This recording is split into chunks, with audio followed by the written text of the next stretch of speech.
Technical और fundamental view अनुज से जान लेते हैं।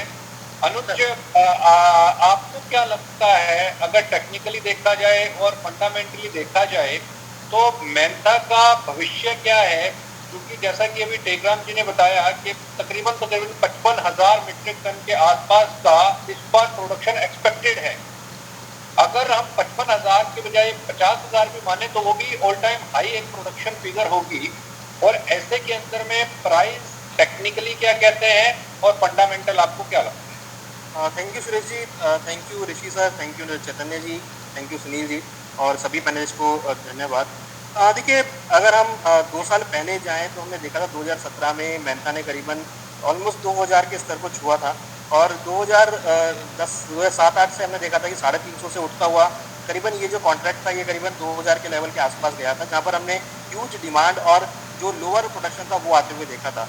अगर हम इस साल को भी देखें तो ऑलमोस्ट 8% के आसपास हम अभी तक गिरावट इसके भावों में देख चुके हैं, क्योंकि कहीं ना कहीं जो लाइफ टाइम प्रोडक्शन की बात टेकराम शर्मा जी ने की है, मुझे लगता है कि उसका असर रहा है और उसकी वजह से भावों में करीबन 8% गिरावट रही है और करीबन 930-900 के आसपास भाव ट्रेड कर रहे हैं। मगर दूसरी तरफ अगर हम देखें तो इस बार जो एक्सपोर्ट फिगर्स आई हैं जो कि करीबन 12,000-13,000 टन के आसपास की हैं, जो कि वो भी एक अच्छे रिकॉर्ड स्तर पर हम एक्सपोर्ट कर रहे हैं, तो मुझे लगता नहीं है कि ज़्यादा यहाँ पर गिरावट देखने को मिलेगी, क्योंकि एक्सपोर्ट जो है वो बढ़ता हुआ दिखाई दिया है। दूसरी तरफ अगर हम देखें कि जो हेल्थ सेक्टर में हमने एक डेवलपमेंट आते हुए देखा है, जिसकी वजह से हमने ओरल हाइजीनिक की बात की है, जहाँ हमने मेडिसिन की बात की है, वहाँ पर इसका काफ़ी यूज़ होते हुए दिखाई दिया है। और सुरेश जी, आपको पता ही है कि कोरोना के इस समय में सबसे ज़्यादा जो आइटम यूज़ हुई है, जो मेडिसिन यूज हुई हैं, वो हाइजीन को लेकर ज़्यादा हुई हैं, तो उसमें मेंथा का काफ़ी रोल प्ले रहा है। तो मेडिसिन फ्रंट पे काफ़ी अच्छी डिमांड यहाँ पर देखने को मिली है। और अगर हम देखें तो यूएस, चाइना और सबसे बड़ी बात यूरोपियन कंट्री, यूएस कंट्री, तो वहाँ पर काफ़ी अच्छी डिमांड देखने को मिली है। तो मेरा पर्सनल ये मानना है कि ऐसी कोई मेजर गिरावट यहाँ देखने को नहीं मिलेगी, क्योंकि जैसे जैसे लॉकडाउन ओपन स्टार्ट होगा तो मेंथा की जो डिमांड है वो यहाँ पर आती हुई दिखाई देगी, परफ्यूम इंडस्ट्री से आती हुई डिमांड आती हुई दिखाई देगी।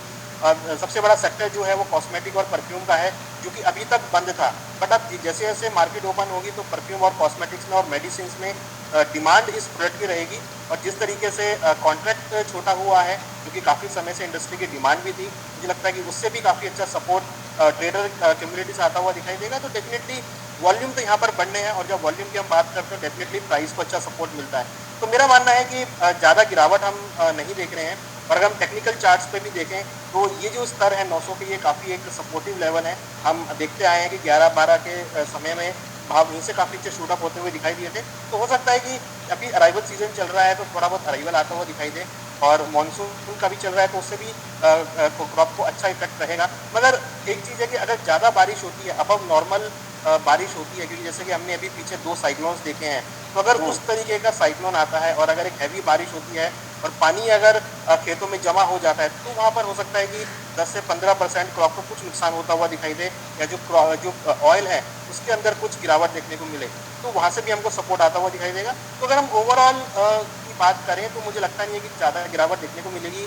हो सकता है कि भाव नीचे 880-850 के आसपास आएँ, तो वो जो स्तर होंगे, हमारी सलाह है कि उसमें ट्रेडर को या किसान लोग हैं, या फिर अगर कोई हेज करना चाहे, क्योंकि ये इम्पोर्टेड आइटम है और यहाँ पर अवेलेबल है एक्सचेंज के ऊपर, तो हेजिंग फैसिलिटी भी यहाँ पे काफ़ी अच्छी मौजूद है। तो मुझे लगता है कि यहाँ पर 850 के आसपास के स्तर रहेंगे, जहाँ पर खरीदारी की हमारी सलाह रहेगी।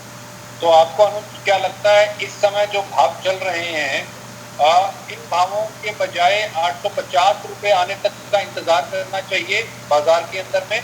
तकरीबन ऑलमोस्ट ये भी 7 से 8% की एक फॉल होगी, तो क्या 7 से 8% की फॉल का और वेट किया जाए? देखिए, मुझे लगता है कि करंट लेवल जो है वो खरीदारी के लिए बेहतर है। अगर हो सकता है कि थोड़ा बहुत स्टीप फॉल अगर आए तो वहाँ पर आप और बाइंग कर सकते हैं, बट जो 900 के आसपास के लेवल चल रहे हैं, मुझे लगता है काफ़ी अच्छे लेवल है जहाँ पर हम खरीदारी कर सकते हैं। और अगर थोड़ा बहुत नीचे भी आता है तो हम उसमें ऐड ऑन कर सकते हैं। तो ज़्यादा गिरावट मैं एक्सपेक्ट नहीं कर रहा हूँ। और अगर हम टारगेट वाइज भी अगर हम देखें, क्योंकि ईयर एंड आएगा और अनलॉक भी होंगी इकोनॉमी, यूरोप अनलॉक होता हुआ दिखाई दिया है, यूएस के अंदर अनलॉक चल रहा है, चाइना सबसे बड़ा कंज्यूमर है इसकी तरफ में, और मेडिसिन की जो डिमांड है वो यहाँ पर रहेगी। तो डेफिनेटली मेंथा की जो डिमांड है वो बढ़कर आने वाली है। तो मुझे लगता है कि आने वाले समय में हम 1200 से लेकर 1300 तक के लेवल आने वाले 3 से 6 महीने में आते हुए देखेंगे। तो मुझे लगता है कि अच्छे स्तर पर अभी है, तो करंट रेट से और करंट रेट और कुछ नीचे आता है तो खरीदारी का ट्रेड यहाँ पे लेना चाहिए।